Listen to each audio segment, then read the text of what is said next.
قصہ وانگ خان کے دادا کا۔ وہ سرزمین جس پر وانگ خان کی حکومت تھی کارا خطا کہلاتی تھی۔ اس کی سرزمین کی سرحدیں خطا سے ملتی تھیں جو شمالی سمت میں چین کا حصہ تھا۔ یہ خطا کا وہ حصہ تھا جہاں تاتاری مقیم تھے۔ ابتدا میں وانگ خان کا نام ترل تھا۔ وانگ خان کوئی نام نہ تھا بلکہ لقب تھا جو اسے اقتدار پر آتے ہی دے دیا گیا تھا۔ مورخین ناموں کی غلط فہمی سے بچنے کے لیے ترل کی بجائے وانگ خان ہی استعمال کرتے تھے، چنانچہ ہم بھی اسے وانگ خان کہہ کر ہی پکاریں گے۔ وانگ خان خانوں کی اس طاقتور لڑی سے تھا جس نے کئی نسلوں سے کارا خطا پر حکومت کی تھی۔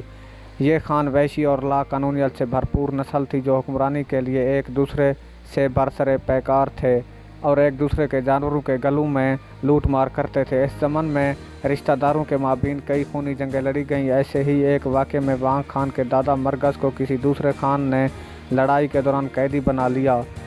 وہ اگرچہ رشتہ دار تھے لیکن مرگز کی کسی حرکت پر اسے قدر نالاں تھے کہ انہوں نے قیدی مرگز کو بہت دور ایک ریاست کے سردار کی طرف بھیج دیا گیا۔ اس ریاست کا نام کرگھا تھا۔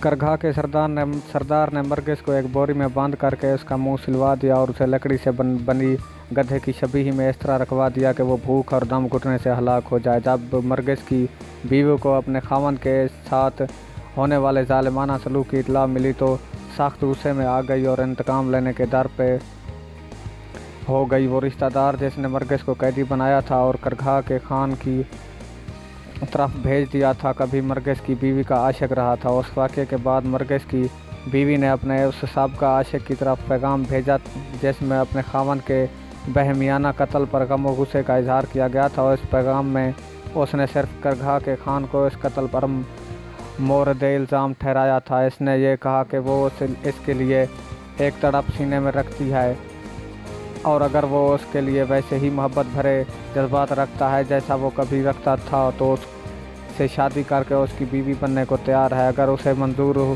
ہے تو مقررہ جگہ پر ملاقات کے لیے آ جائے، وہ اسے مل جائے گی۔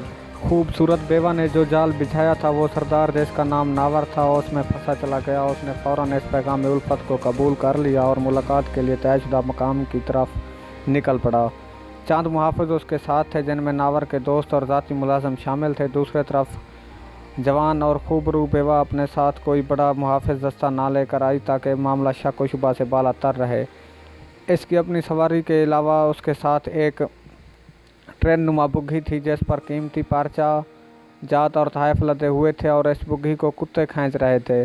یہ تحائف نئے خاوند کو بطور تحفہ پیش کیے جانے تھے۔ اس کے ساتھ لکڑی کی تکونی شکل والے ڈبے تھے جن میں مسلح افراد کو چھپایا گیا تھا۔ ان ڈبوں کو اس طرح ترتیب دیا گیا تھا کہ ان میں چھپے افراد ایک اشارے پر اندر سے ان ڈبوں کے ڈھکن اٹھا کر باہر آ سکتے تھے اور ایکشن کر سکتے تھے۔ اس طرح عورت کے پاس نشہ آور شراب کی ایک کثیر مقدار تھی جو منگول اور تاتاریوں ان دنوں میں بنانے اور استعمال کے عادی تھے۔ جو ہی دونوں پارٹیوں کی ملاقات والی جگہ پر آمنا سامنا ہوا، جوان بیوہ نے اپنے عاشق ناور کو ایک خوش کن مبارک دی اور اسے اور اس کے ساتھیوں کو کھانے میں شریک ہونے کی دعوت دی۔ دعوت قبول کر لی گئی۔ تحائف کے منہ کھل گئے۔ دعوت میں شریک مہمانوں کو شراب کی کثیر مقدار پیش کی گئی جو ان دنوں کی محفلوں کا عام دستور تھا۔ جلد ہی تمام مہمان نشے میں سدھ بدھ کھو چکے تھے لیکن جوان شہزادی نے ابھی تک خود پر کنٹرول رکھا تھا تاکہ کسی کو شک نہ۔ آخرکار وہ لمحہ آ گیا جس کے لیے تمام جال بنایا گیا تھا۔ شہزادی نے مخصوص اشارہ دے دیا اور لکڑی کے ڈبوں میں بند مسلح افراد بوتل کے جن کی طرف باہر نکل آئے اور نشے میں دھت مہمانوں کی طرف لپکے۔ جوان بیوہ نے اپنی کمر کس سے خنجر نکالا اور ناور کے عین دل میں پیوست کر دیا۔ ناور کے ساتھی نشے کے ہاتھوں اور یکدم پیش آنے والی حیرانگی کے ہاتھوں ایک دم ناکارہ ہو کر رہ گئے تھے۔ ان کی طرف سے مزاحمت برائے نام کی چیز نہ تھی۔ تمام کے تمام قتل کر دیے۔